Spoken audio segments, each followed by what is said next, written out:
meeting. Like I said, it's 4 p.m. And welcome, Jamie. Our first agenda item is the robotics out-of-state travel form. So I'm assuming we have some folks here to talk about that. Hi, guys. Welcome. Hi. Hi. I can speak to the proposed out-of-state travel. Okay. Just a little background. We have a robotics club at our school that does competitions through the First Robotics organization. They're supported through them. The funding for the trip and the lodging and all of those things is taken care of by that organization. The funding that really is from the school is for substitutes for those few days. This is a regional competition. If our students do well, then they move on to, some other opportunities. As in the past with our robotics team, it does require a couple of days out of school for these because they're multiple day events. But it is a awesome STEM experience, which really gets our kids showcasing their creativity and their knowledge in the science and technology area. And it's we've had very good numbers. It dipped a little in COVID, but we're back up to that 25 to 30 range of students involved, which is really that nice level where you get the kids to take different roles in their work. So if anybody has any questions, I'd be happy to answer anything I can. Any questions, guys? Yeah, what are we doing to advertise this to the community and to other students to maybe use this as a springboard to get more people to join the program? Yeah, so they're a part of always, we do club fairs a couple times a year. We have a freshman orientation where we have all of our clubs involved. The robotics team was there. We also have one at the beginning of the school year that we run again for all of our students to go through to see what types of opportunities they have to join in. In terms of the marketing that happens during the year, they'll take photos and we'll share their experiences out on our social media pages to get hype up about the organization. But they also do announcements and things for, just awareness that they're available for students.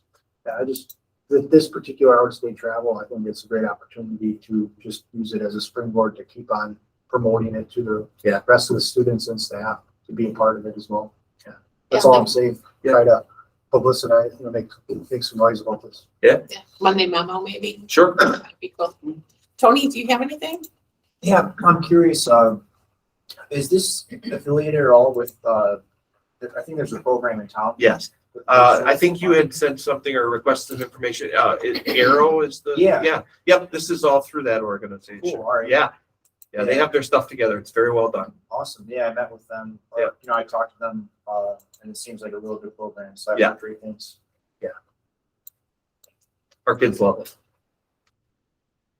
Okay, so we're looking at a maximum probably of about $900 for our substitute teachers.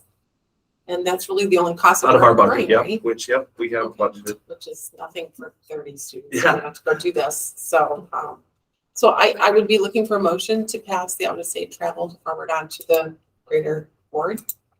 I'll make the motion. I'll second. All right, all in favor say aye. Aye. All not in favor say nay. Hearing none, the motion passes. Thank you, guys. That's a great opportunity, so that'll be cool. Yeah. All right, our next agenda item, if I can get there, is the Lincoln High School Community Career and College Readiness. There's site visits for Steubenville. SFA site visits under Oh, sorry. Okay. Yep, I see that. Okay, so SFA site visits for Steubenville. So you guys are speaking to that? I think Jamie is. Okay. I can speak to that. Thank you, Kathy. Kathy, what our plan is to send up to 20 people to 2 different sites. Some will be going to Steubenville because they have that middle school component, and others will be going to a town called Pittsburgh, Kansas, where they have some preschool elements that we want to look at. We have now all of our buildings will have been represented with the exception of the high school, going either to Steubenville or to Kansas. I have also asked Lance Masters is going to facilitate the Steubenville visit with the staff. So try to coordinate that and take some of that off of the principal's plates that are going. And then I will accompany the Kansas group and we will come back and give you feedback on what we've seen. And then Jamie, is there someone representing then our students with IEPs or special education group? Like is Katie going or someone from that area going? I will be. Okay, you will be, all right. Because we've had that question raised now with the IEPs and what SFA does for students with them. So we want to make sure that that's, you know, a group of students that are having their needs met. And Correct. the community and the board, I think we need to understand what's involved with that, so. Okay, all right, thank you. All right, so with that, I guess we're seeking approval for that travel to Ohio and Kansas for SFA. So I would seek for a motion for that.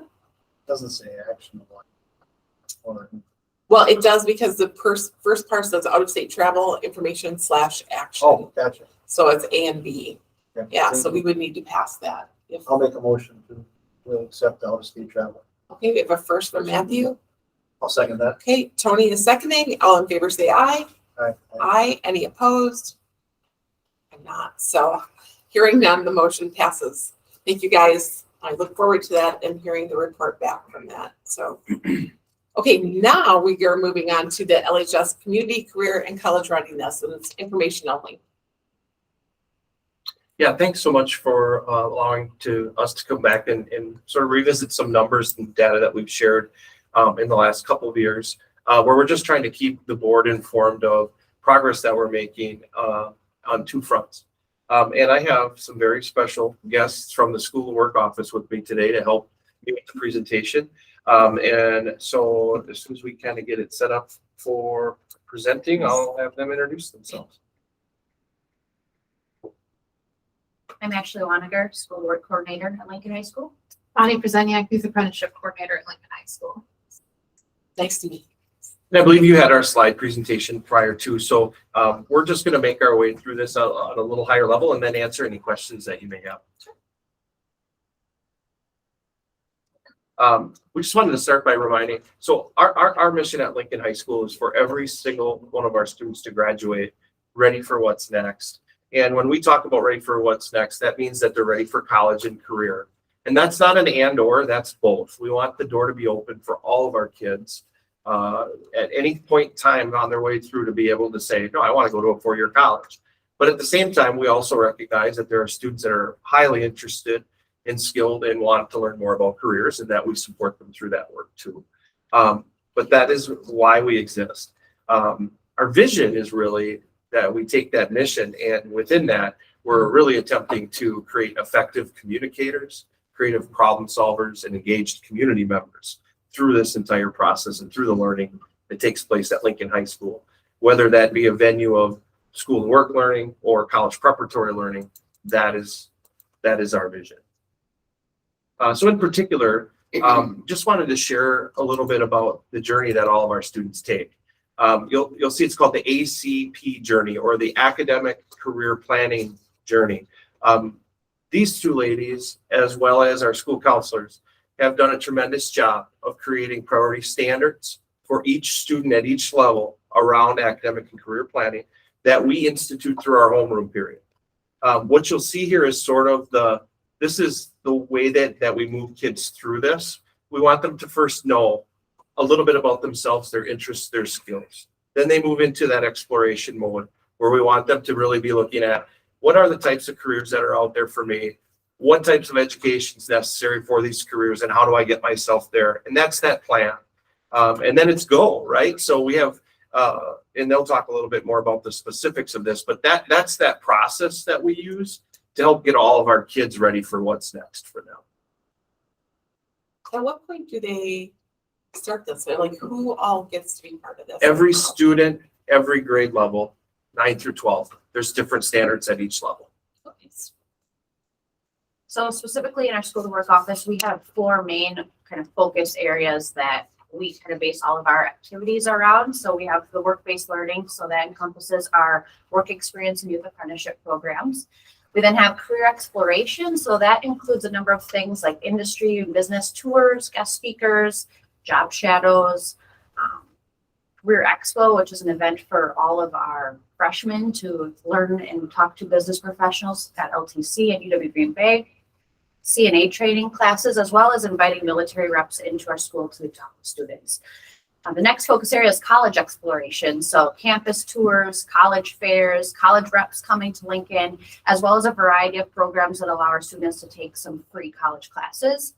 And then the employment area, so preparing our students for employment, whether that's while they're in high school or beyond. So practicing interview skills with our mock interviews, learning about open jobs in our community through our online jobs board, a reality store, which helps them understand like the financial aspect of the money they'll make from their job, or just general job fairs that we offer at Lincoln High School. So in the next slides, we just want to highlight some of the data points that really showcase some of the opportunities available to our students. So in our work-based learning, that would be our work experience and our youth apprenticeship programs. So in the last 5 years, we've really seen a tremendous growth in this area and the opportunities and the partnerships that are available to our students. So last year we had in work experience over 170 students and youth apprenticeship 79. This year in youth apprenticeship, we have 120 and we're growing. So we continue to just see tremendous growth for our students in work-based learning. Can I interrupt? Why do you think there's such a tremendous leap between last year and this year in the youth apprenticeship? Like, what's happening there? That's huge. A variety of things. Part of it is just our office as a whole, school to work office. We're continually focusing on growth and bringing more opportunities to our students through whether that be academic and career planning activities or just trying to get more business partnerships for our school district, and that opens the door to there being more opportunities for students. We have very supportive an admin team at our building level that really make it a building-wide focus for students to be thinking about career and what happens next after high school, so that focus just in our building as a whole really helps students be more tuned into what's available out there. So it's a variety of things. I applaud you that. I mean, that's more than double in 1 year. It's amazing. And they won't want to brag, but frankly, their focus work is very tremendous, very organized, very efficient. And it's the relationships. So the fact of the matter is that the businesses that are participating in this program are having positive experiences, which then leads to word of mouth of how great this is, that they get to be involved in helping our kids learn and grow, but also receive a quality employee that they can also benefit from. So it's a mutually beneficial program that really helps our students, but also it helps our businesses, but also they look at it as a way for them to give back. And that's the type of partnership that we're really looking to achieve here. And their great work is the reason we're seeing the numbers go up. Well, I would imagine that you're some of our initial relationship building with those partners, right? And if that didn't go well, we wouldn't see these numbers either. So that's part of why I say, thank you and congratulations on that. And I do want you to know that our numbers in this area, and they aren't putting this in here, but we're one of the top high schools in the state for this. We are a model school for school to work learning, and that is because of their leadership. We heard some of that not too long ago. We heard like we were in comparison with what was it like De Pere or something, and how much more that You could add up all the opportunities YAs at all of our conference schools together, and we still would beat them. So it's Nice. great, Yeah, that's great. Thank you and it's positive for our community and our business leaders too. for sure. And like speaking to that, so this is last year's data, but 34% of Lincoln juniors and seniors participated in one of those work-based learning programs, and we'll see that number continue to grow for this year. So we're excited to see what we end the year at, but over a third of our students. And I would also point out nationally, there's a trend in, we've seen a decline in students going to four-year colleges. That has been a national trend. We've seen it within our school, probably 10%, since pre-pandemic. Part of that is related, but part of that is also the job market and the fact that some of our kids want to go in and get some of their college paid for by their employers by finding these niches that they can go into, and then they get their credits on the back end of that. So we try to help them get started on the front end with credits, as you'll see in our next section. But in addition to that, if they find the right place with this work-based learning opportunities, they also, we have a lot of students that are involved in college prep programming that we have, but also this it's not one or the other. It's really and. So through our work-based learning, through these employer partnerships, so last year, 130 plus employer partnerships existed because of all of these programs. And as Lee spoke to, it's not just providing employment for our students. These are also the employers that come and volunteer at mock interviews. They help at Career Expo. They're guest speakers in our classrooms. So these employers are very involved in our school community, and not just at the high school level, at the middle and elementary school levels as well. So this it helps all of our students to have these partnerships. So another area where we try to help prepare students for what's next is by providing industry recognized certification. So as you can see, in the past 5 years, we've had some large growth in this area as well. Part of this is because of the growth in the work-based learning programs, but also due to new certifications being offered in different classes at the high school level as well.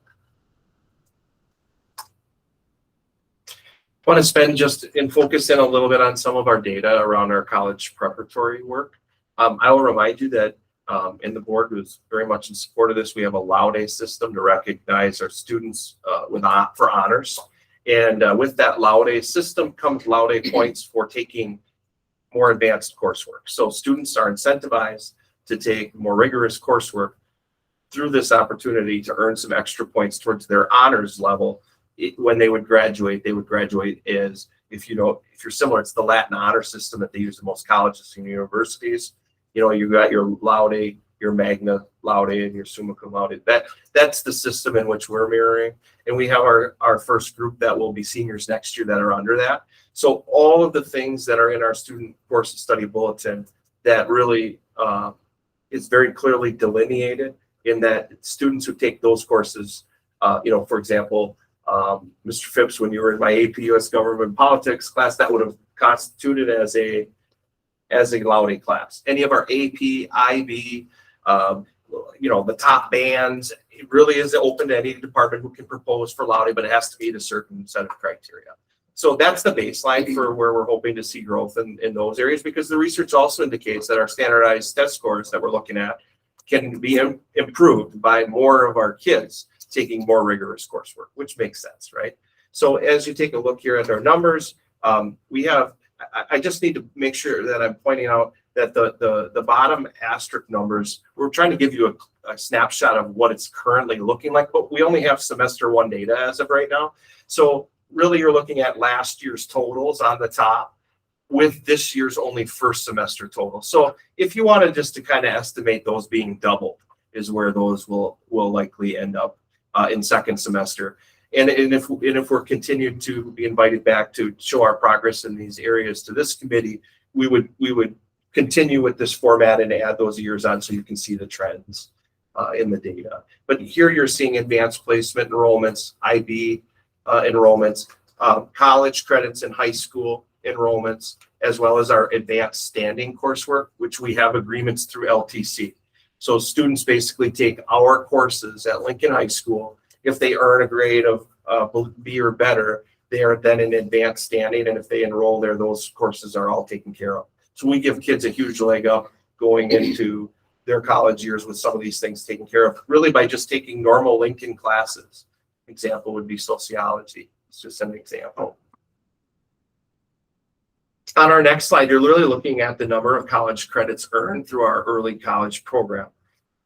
So as you're very aware, we have our Rising Phoenix program, which is part of early college credit programming. And as you'll see there, for last year, we had a total of 56 students enroll in early college programming. They were earned 1,372 credits, which is a savings of over $250,000 to those students and families by doing it through early college.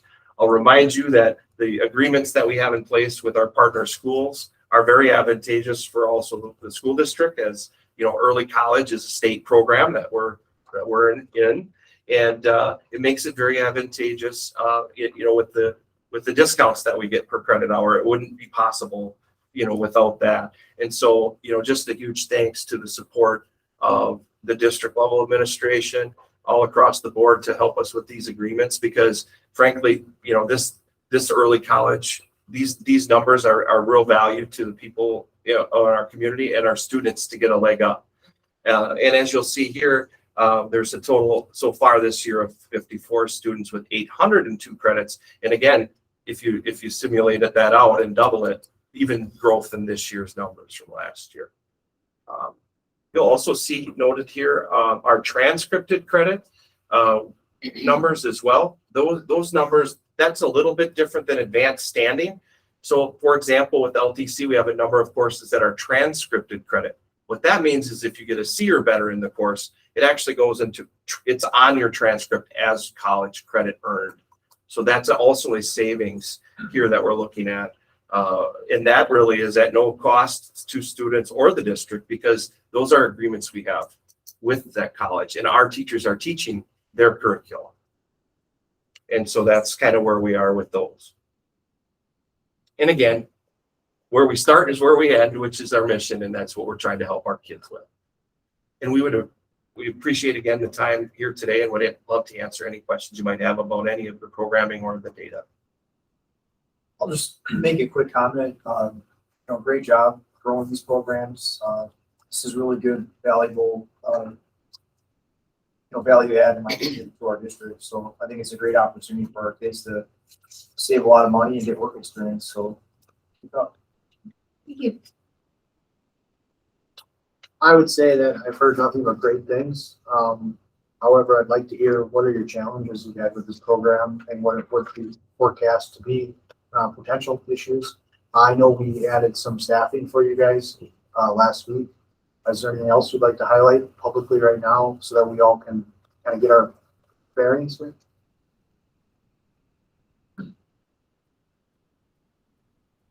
I mean, we certainly appreciate the additional hours and staffing with our support position, but additional staff continuing to be added to the office would only allow us to continue to keep growing these opportunities and making more and more partnerships. I mean, we've been here together for the past 7 years, and every year I think we're kind of adding to our list of like, what else can we do? And thankfully, we've always had support from our admin team of, if it's good for students, let's do it.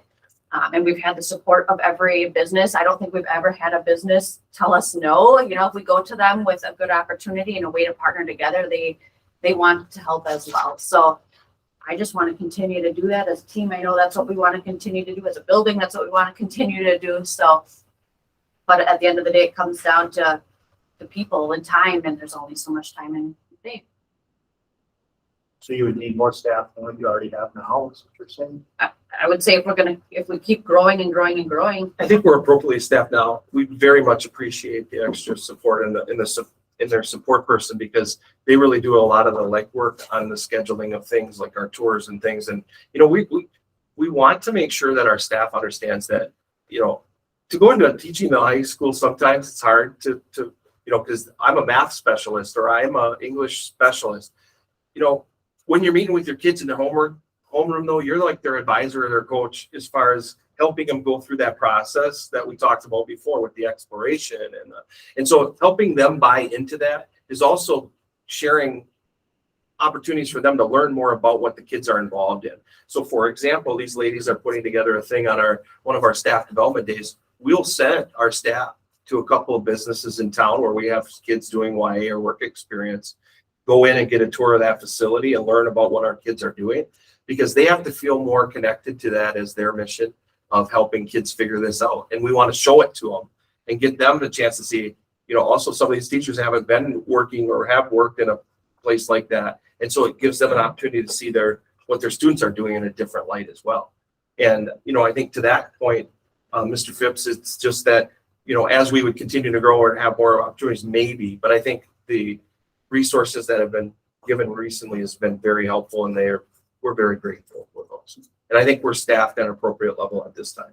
But as we see those numbers, if we continue to grow, then we'll always evaluate that. Is this a CTE certification for the top position coordinator, or how does that work? Or can you explain that? I don't know the details with this, but is there somebody have a CTE degree? Maybe you can answer that question better than I can. Or is it a different side of it, or has it changed or what's the?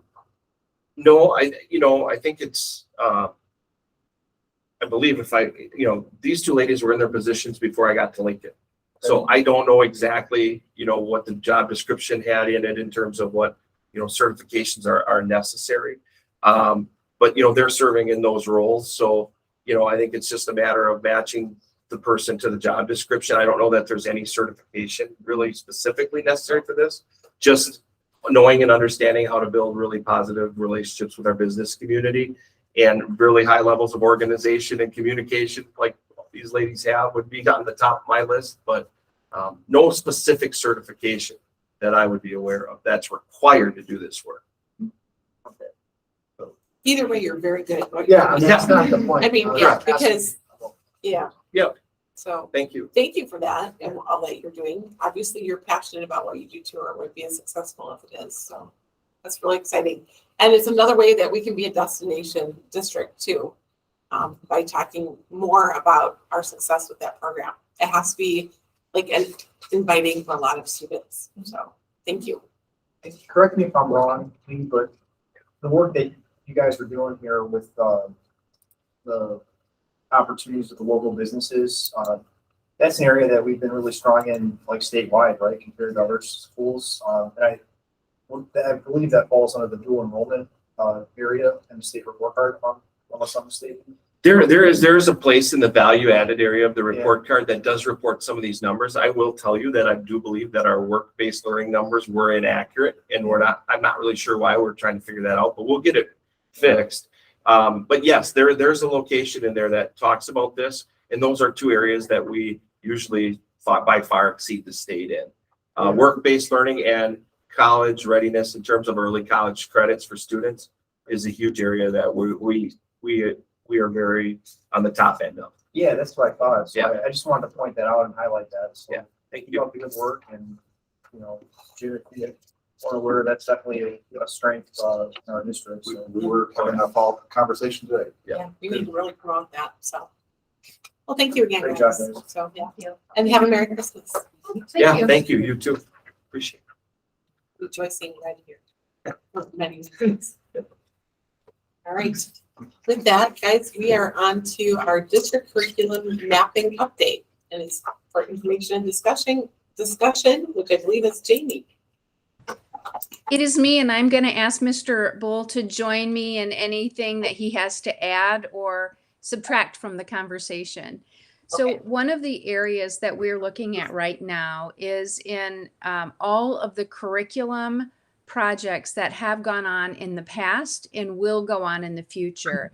And by that, what I mean is we need to put it on paper. When are the last adoptions that have happened in every classroom that you have, from preschool all the way to the 12th grade, so that we know what date our materials that have been purchased have been looked at. And we're going to try to put that on a 5-year rotating cycle. And that way we know that we are looking, and just because we look at it doesn't mean we're going to purchase something, but that we will look at every single thing every 5 years. And the board then will know where we stand when adoptions are coming or when reviews are coming. Along with that, we'll be putting in some budget links to give you estimated cost so that we can look over a 5-year period of time and know this year we might need $1 million. The next year we might only need 500,000, but it's never going to be a surprise to you. And it also ensures that all of our teachers have fairly up-to-date materials to be able to use with students. Are you adding to that? No, I guess I would add one thing is that, a quick turnaround that we're working towards or I'm working towards to complete kind of phase one, and that is really capturing where we're at now. Oh, okay. And so hope to have that when we come back from break as a starting point to review. Okay. Nice. Guys, any questions? Sounds like a good idea to me. It's kind of like what we've been trying to do even as a board, right, with what we do and even reviewing policies. It's just natural to have a cycle to look at everything. So very nice. It will also, Kathy, it will also help us to start looking at any type of adoption that we have and a return on investment. So you understand what dollars are being applied where, and are you getting the value that you think you should out of those expenditures? And I can see how those things can easily be lost if we don't do something like that we wouldn't even think about them, so, yeah, thanks. Okay, is there anything else you guys want to talk about with that? Guys, do you have any questions? No? Okay, When do we anticipate getting that 5-year or that mapping everything out? Do we have a timeline associated with that? So stage 1, you'll see it at your next meeting. And Okay. that will be just where we currently are, so mid-January. After that, we'll be applying some budget things behind it. And then we'll put the cycle in place. You should see that in February. And then we'll go from there because we're going to have to build in the assessment cycles as well so that we know where we are. So by the end of this year, and I would venture to say March, but I'm going to say the end of this year, you should have a complete mapping of your curriculum, the purchases that have occurred, and what we would anticipate in the future for a 5-year plan. nice. Excellent. Thank you. Thank you for that. Okay, if there isn't anything else that you'd like to add, then we'll go on to the emergency nursing plan. And it looks like Katie is, I have a hard copy just for your reference with all of the signatures. thank you. Oops, I'm sorry, Kathy. No, you're good. I was just Stacy. It's between me and my needs. I've spread out all over.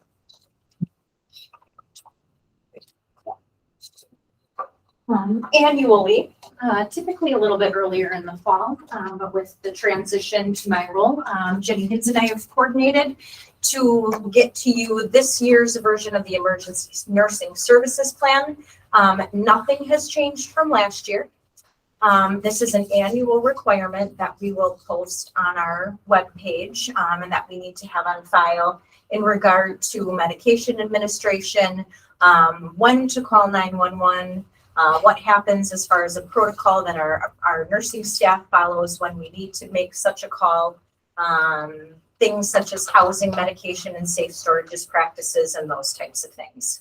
Dr. Robert Green is our coordinating physician in Manitowoc, and he signs off on this annually with our nursing team. So just give you a moment to review that document. Again, this is nothing new. It's not changed at all from last year to this year. I'm happy to answer any questions, or if I can't, reach out to our nursing team to get you any answers that way. So it looks like we have most of our nurses working a 30 to 35 hour work week. Are they paid by the hour or are we doing, I don't remember that. Or are we doing? Our school nursing team are salary positions. They are salary, okay. And Katie, I don't remember what they are, but I know with our ESSER money, with our money with COVID money, we had hired some extra nursing staff, and they were supposed to be positions that were 2 to 3 years long, if I remember correctly. Correct me if anyone knows differently or remembers differently. But is that true? And what are those positions? Where are we at with them? We have one full-time RN position that was funded through ESSER dollars, whose contract would end at the end of this school year. Okay.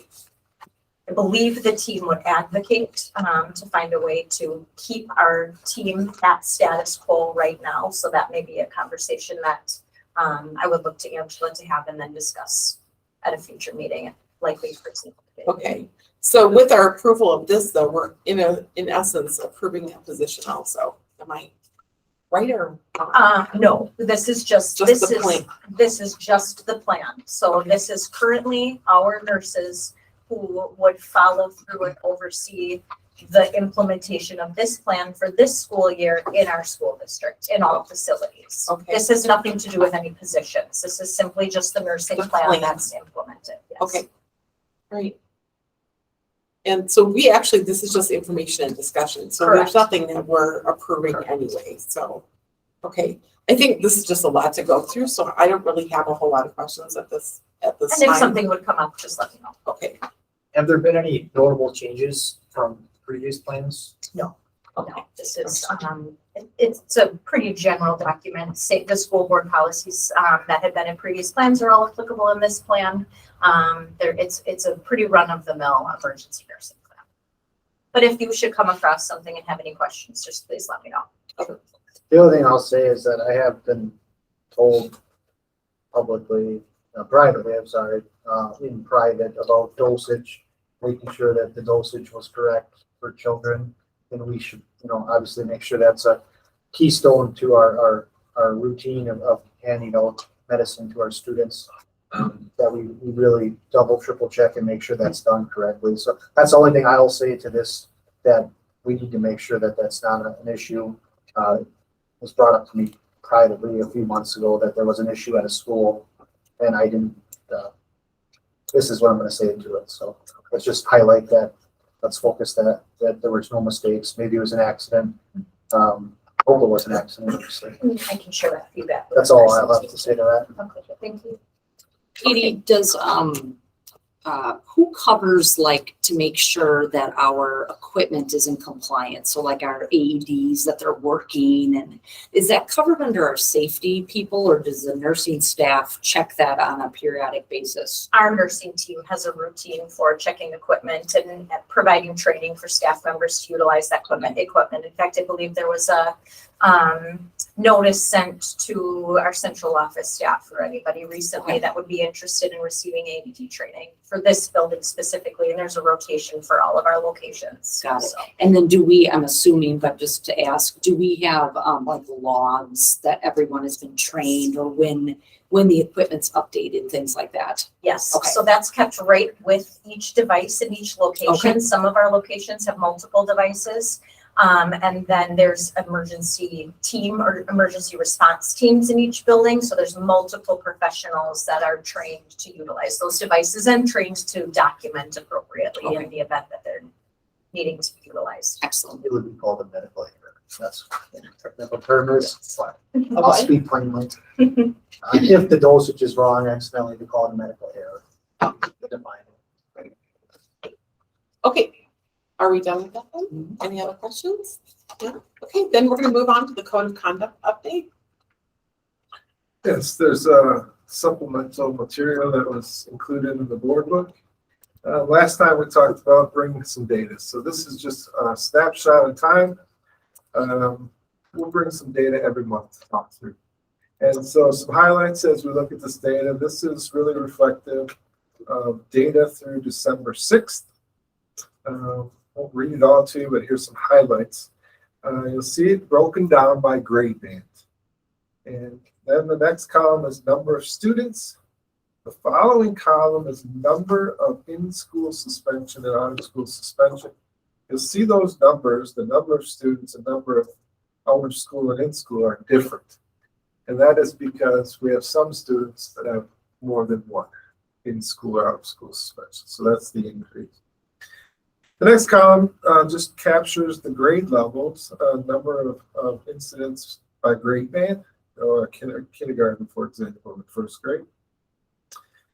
I looked at the incident types, the top two most frequent by grade band. So at the elementary level, you'll see disorderly conduct and endangering behavior, so on by grade band.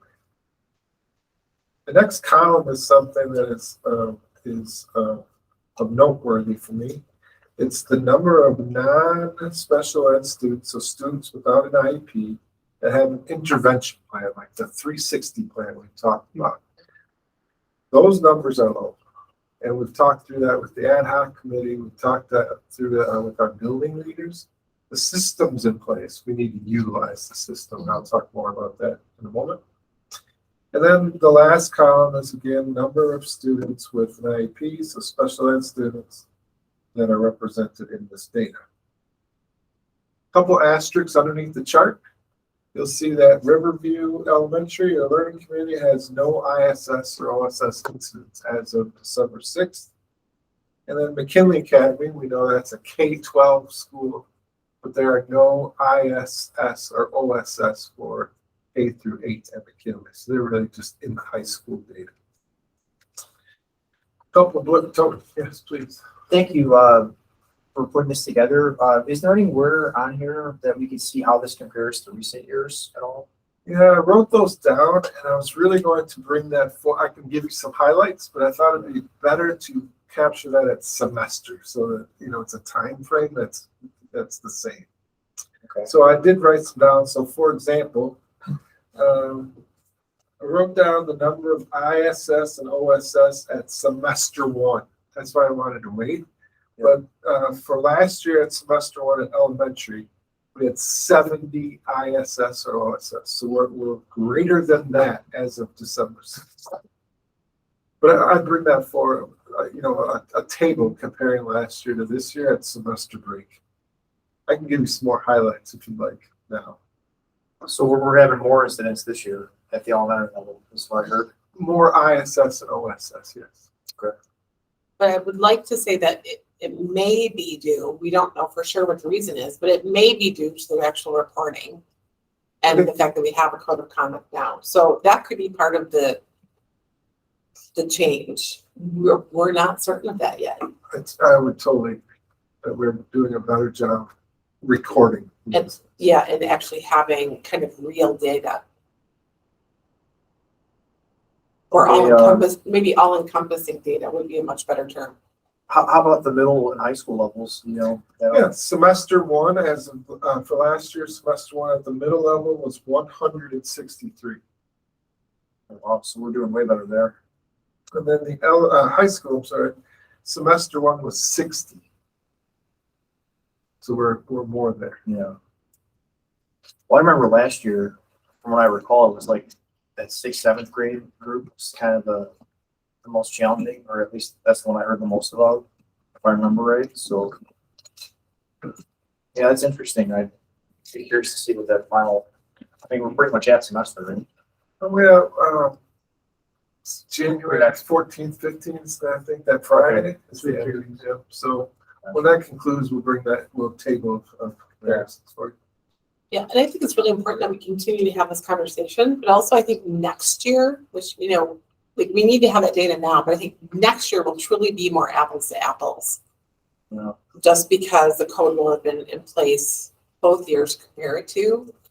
So The only thing though I would caution is we, I don't want to say as of today, but you know, we still have had inconsistencies. So, right. You know, That's as the middle school sounds like it's half. We don't know, you know, they started off having a different system of how they were implementing in, the principal was doing it rather than the teacher. So I think even for the first year, That's a good point. right? You know, we really need to make sure that at what point did we find that we were being consistent across the board in how we were implementing it. And then I think you can probably trust the data. But at this point, I think, you know, we can't make huge, you know, Decisions even based on. Right. Just because, yeah, yeah, exactly. Just, I mean, just Yeah. like with caution, Yeah. you know, with caution I that, agree. we just don't know. So how do we, you know, I guess I'm just trying to wrap my head around that a little bit. Because are you guys suggesting that the criteria for in-school and out-of-school suspensions may have been different at that time? Or, because if I mean, there's.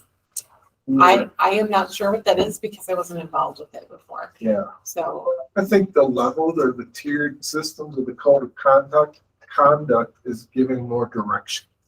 And so to Stacy's point, I believe it's important to note that we have reiterated and been confirmed by our building leaders that every level 2, 3, and 4 incident is being put into Infinite Canvas. I got you. So if I'm hearing you right, what might be happening in some levels is that years prior where there was inconsistency across the board, things may not have been enforced as they are now, which may have led to fewer incidents. Is that a fair? Reported.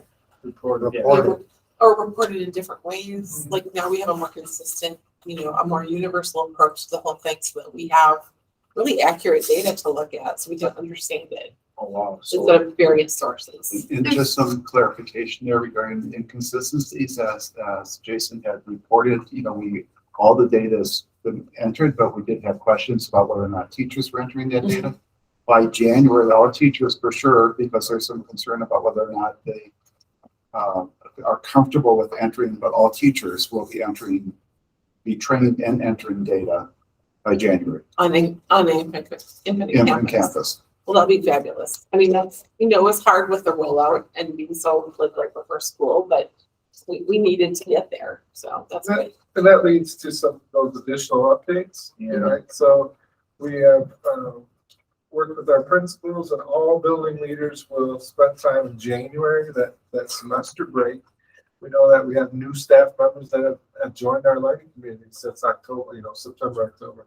So we will re-educate all staff members on our code of conduct. Our building leaders will do the same around that 360 process. And then the last bullet just speaks to the ad hoc committee. We'll gather on January 23rd. We'll talk more about that 5,500 team and then some data sets. We want to get feedback around the data sets that will be powerful moving forward for us. I think it is important to note too that in-school and out-of-school suspension are resolution types. They're not incident types. And so the incident types are where the teacher would be reporting an incident.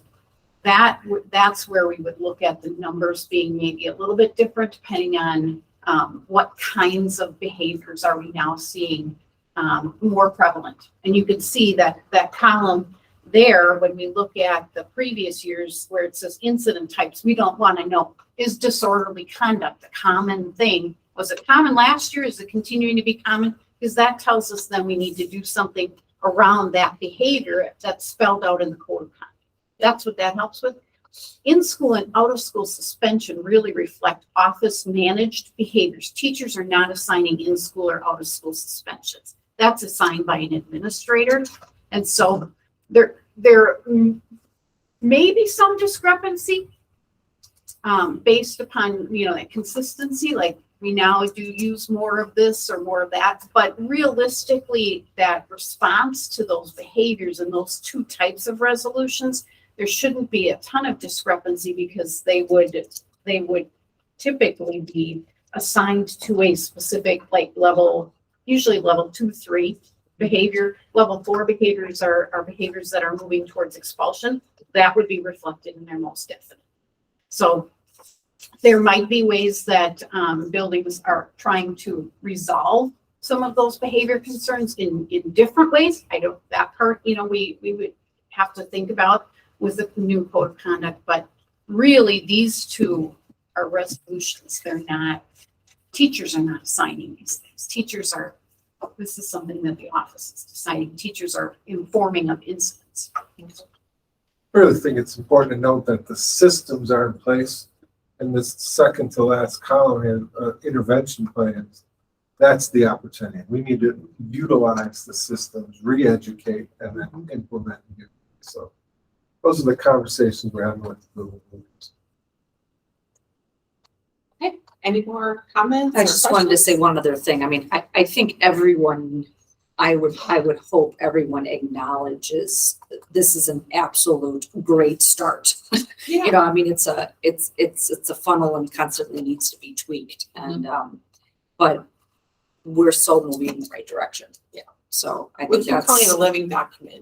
Yeah. So, I think that's a great thing. Yeah. So. Yeah, Thanks, if I Susie. could just add to that, I think, it's good to get it started. And I think, we definitely need to get a handle on the inputs, right? Garbage in, garbage out with data, right? So if we're not really measuring things along the same standard across time periods, it's gonna be really hard to know how we're doing. So I think we need to really drill down on that and dial that in. And then as we develop this going forward, I would suggest, if we could, once we get the standards established on measurement, it'd be really helpful to see, compared to previous time periods, just so that we can see where the trends are going and Absolutely. and how we're doing. I think the next step there is in addition to getting the data clean, is to get some feedback from ad hoc about the data sets that would be really important for us to gather regularly. Yep. And then we can start bringing that quarterly, right? Quarter 1, semester, quarter 3, and end of year. That's the plan. So thank you. Since we're all talking, I'll talk some. So, I want to make sure it's quite clear that we want to make sure that we have to use markers that are objective. However, we need to determine if the culture of the facility is getting better. And by having accountability, you might have, which you're going to have, if the reporting's done correctly and it's not underreported, the numbers might go up for a period of time. That might not represent the culture of the school though. Mhm. So we have to be very diligent about understanding the whole system of how it's ultimately the achievement of the student and the culture of the school, the facility is what would really, if we could measure that, the rest of it will fall in place. This is hard data for, in-school suspension, out-of-school suspension, and then with having an education plan or not having an education plan, which is great. But if we try to incent, which I think this is what you were alluding to, incentivize to have lower out-of-school and in-school reporting, that creates a whole problem. We don't want that. We want facts for facts. And if we have an overload because of we're actually enforcing the rules, it's going to be what it's going to be. We shouldn't ever try to hide the facts of what we needed to do to accomplish a better learning environment for our students. So that's why you have to put this all together. And like Tony was saying, is we got to figure out the right markers of success in the school for the students. Well, yeah, really what I was suggesting was, I don't want to sugarcoat anything. I know We just need good optics here so that we can see how we're trending and if we're, are we getting better or are we getting worse, right? And that's the question I'm trying to get answered. And it's complex. It is. So It's that's the tricky. problem. So we're not going to get a black and white, hey, kids are doing great, unless we can somehow identify the culture objectively, not subjectively, which is, if you figure that out, we'll be very successful. Well, I mean, that's one of the things we're doing, right? We're trying to operationally define culture, Success, yep. right? And one of the things that we're using as our operational definition is behavior. Yep. So, Which it's a merit that we should consider. That's what I'm just trying to say, we need to use that in combination to get the full picture. And it's hard though, because we say, oh, maybe they're underreported. And it's like we kind of make excuses to manipulate the data. And we don't want to do that. We want to have the truth. well, I think there's still, and I get what you're saying, because it may not be as easy as, other areas to measure, right? But I think there's big things we can learn from, right? If we Yeah. see suspensions are up big time. Yep. Obviously, certain types of behavior warrant suspensions, right? So then we can at least, we have to decide what we want to measure over the long haul with regard to that, and then just, use So- that to help us make decisions, right? One thing new to me is, obviously, I've been told that the expulsion hearings are up higher than ever. So the accountability factor is getting enforced at this point. Right. That's truth. I asked how many expulsions were last year. I don't know, we had 1 or 2 in the last 3 years or something. Right. Now we've had 5 or something. Right. So that's an unfortunate fact, but there's accountability. And that's what the code of conduct is supposed to is to define standards or acceptable behaviors in our facilities. That's what we're trying to achieve. So that's what the results are. If people don't listen, there's going to be consequences. so it's a great start. Yep. Good job. Thank you, Steve. Good job. All right, guys, we have 8 minutes to hopefully get out of here at 5. That's not gonna happen. But I know that Jamie is standing by and ready to talk about kindergarten readiness. Thank you for the code of conduct update, by the way. Thank you. But Jamie, it is your show at the moment. Okay, so I will be very brief and I'm going to chime in on the behavior conversation and say that one thing we know about a child's behavior is it's a form of communication. And so, believe it or not, this readiness data that you have been sent kind of shares with you why we might be seeing some of the behaviors that we're seeing with our young children. When we look at readiness scores that are lower than I would consider 90%, and we send those children into a school environment, they are not ready to participate. Consequently, behaviors will occur. And so that's why we are seeing, I believe, some of the behaviors that we're seeing in our younger years. So we want to work on the root cause of the behaviors. In addition to holding children accountable for behavior, we want to teach them how to be a good student, how to be ready to learn, and that way they can be fully engaged. When we talk about middle school, later elementary, and high school, students who are not engaged typically act out. Again, that's an engagement issue, not necessarily a student wanting to be naughty. It's about trying to get attention and focusing away from the academics that we want them to be focused on. And it could be because they just don't know how to engage in that academic learning.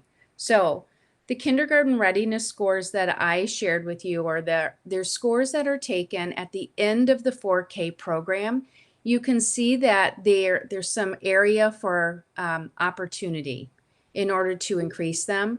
We are going to start engaging some of our community partners to talk about what scores we want to see coming out of those K4 programs, and then trying to put in some curricular support pieces in order to have our children more ready for their learning opportunity in kindergarten.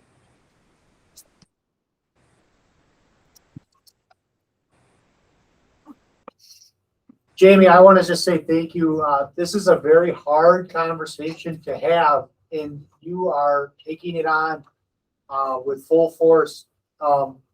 It's hard to say that to our 4K teachers and say, hey, we need to work on this. So I commend you for being honest and open, and that's all I expect from everybody. But this is sincerely a way we can improve the behavior of our district. And we need to be real with this. So whatever we need to do, let's talk about it, and let's actually get something done, and let's prepare our teachers that are working with us at the other facilities, Riverview, Lakeshore, and the YMCA, so that we can prepare our students for the classroom. So I'm commending you for being honest and open about this. And please know, Matt, that this isn't just about the teaching staff. This is also about the community. We need to educate our community on what's expected in kindergarten, because I think our parents are sending us the very best that they have. If they don't know what we expect, it's hard for them to get their children ready. So it's going to be a partnership with the entire community on increasing the expectations for that kindergarten readiness piece. Jamie, I wonder, I know some students that have gone to the parochial schools for a pre-program. Would it be helpful to get those numbers as well, since a lot will send their child for just that only, and then they switch them over to public school come kindergarten. So I just, I think that we need to get a comprehensive picture of all the programs that we're using. I don't know how you get that data, but I don't think that your parochial schools are required to give that end of 4K assessment like your public schools are. So we wouldn't have access to it. We are working right now, and I'm going to give a big shout out to Heidi Schroederus, who is working on a kindergarten readiness assessment. okay. And our hope is that we can use part of the PALS data so we don't have to double test students, but there's more things that we need to know about those little ones that are coming in to see if they're ready to be in that kindergarten setting. And if not, how are we going to shore up those lagging skills so that they can be successful off the bat? There is no child, I guarantee you, no child that walks in the door that says, I want to be naughty, I don't want to learn, and I don't want to be part of a group. They don't say that. They want very much to please everyone who is around them. And so we just need to help them with the skills they need to be successful. Is there anything else, guys? So if I'm looking at that chart, Jamie, Yeah. and if I'm reading this right, is Lakeshore Childcare, that green group, are they just hitting it out of the park? Like everyone there's like coming in ready to go? They are. There are some additional factors, though, that you should know, and that is that they start their class full. So the children that are with them for a full year. They don't have any transiency that's coming in and out. But yeah, you see a difference, don't you? Yeah, and what you're suggesting, if I'm hearing you right, you know, if kids just aren't at that level, it just creates more, you know, potentially behavioral issues and challenges because they may not be as engaged in the classroom. Is that? Absolutely. They're not able to participate. So we're going to work on that. And we may even be bringing another program to you called a transitional kindergarten, which means we're going to give our students another year and we're going to work on some of those skills before we put them into the mainstream kindergarten. Because they have to have it. I mean, you can see some of the programs are sending students with a 50% readiness level. Yeah. We know they're not going to be successful. And so why put them in that situation?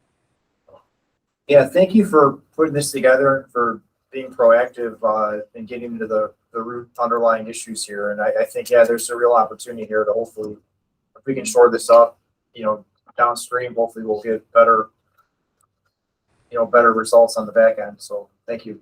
Mm-hmm. I'll speak to that. There is no retention in our district, correct? Obviously for kindergarten.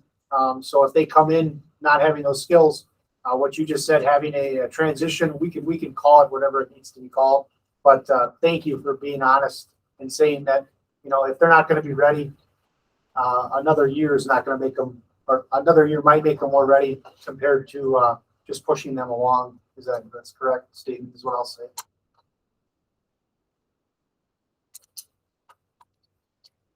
Any more discussion?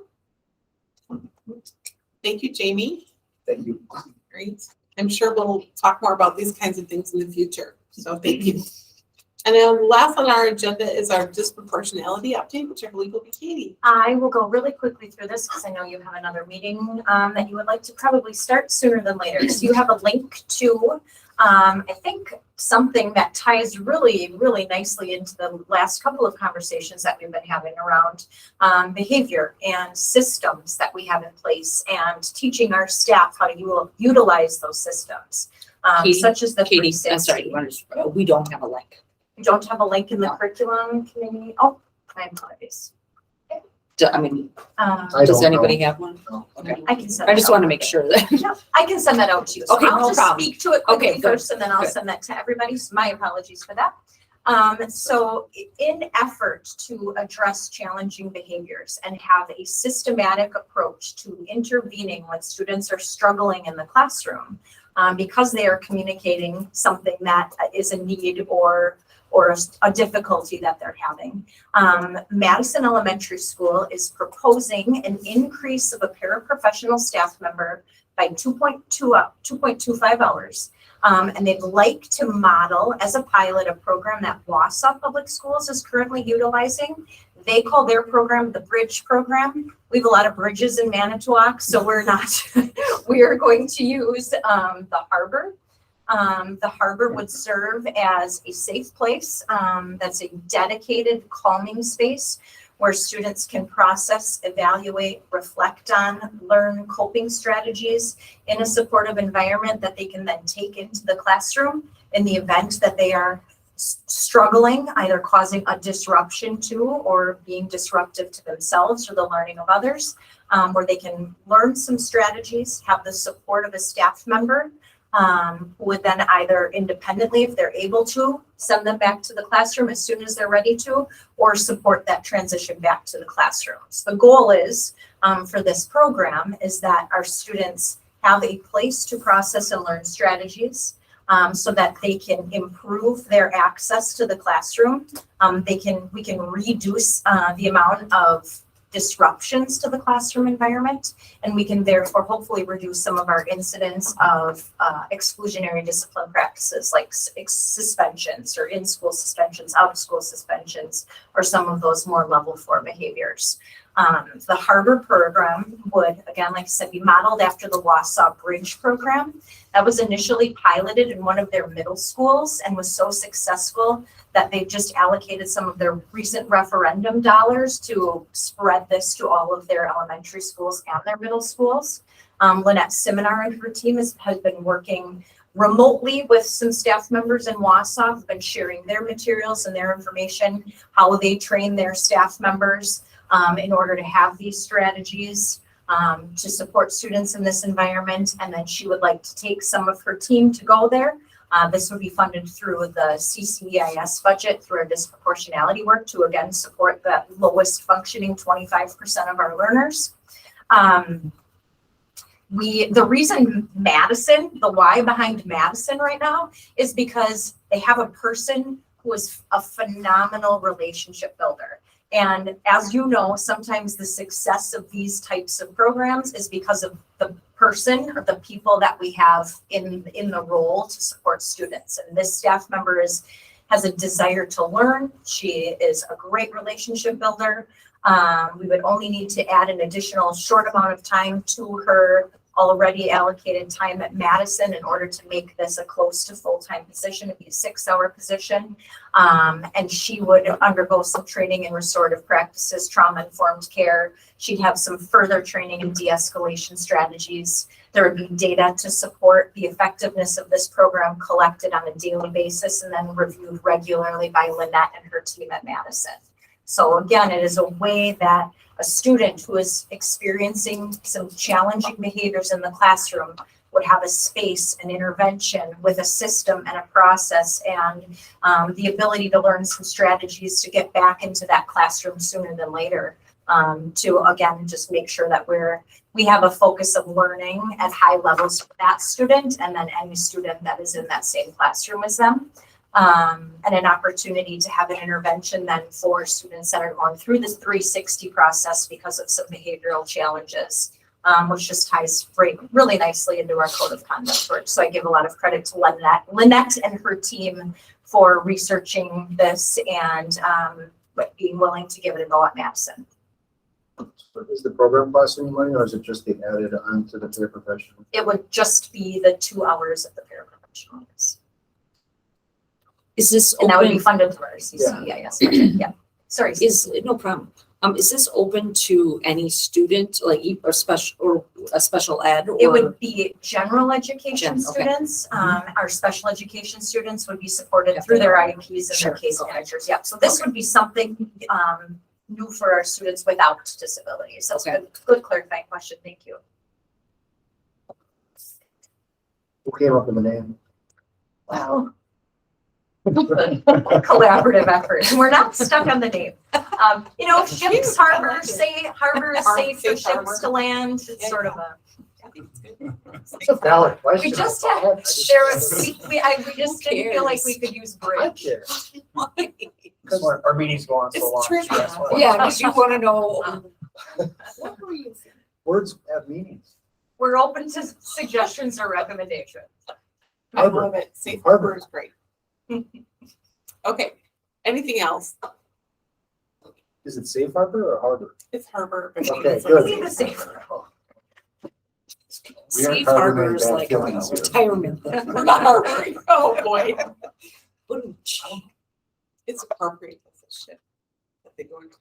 Anyway, okay, guys, with that, if anyone doesn't have anything additional, I'll send that to you. My apologies for. not I'd like to having see No, a no problem. motion Thank you. to adjourn our curriculum meeting. Motion to adjourn. A second. All in favor, say aye. Aye. All opposed, say nay. Not hearing any. We're adjourned. Thank you very much. It is 5:08. Not too bad. Not too bad. Merry Christmas. Something with- Merry Christmas, you guys. Is Colin gonna be here? So I like harbor's I fine. don't Like that. If we didn't have, You know, we didn't have to talk about. Harbor. Don't make it up. We would have made, if we wouldn't have had to talk about the harbor, we Okay, would have we'll made come it up with 5. suggestions. I'm open to. actually. I get what you're saying, though. Everything Like, added. What's that? Like Colin's not, but inspirational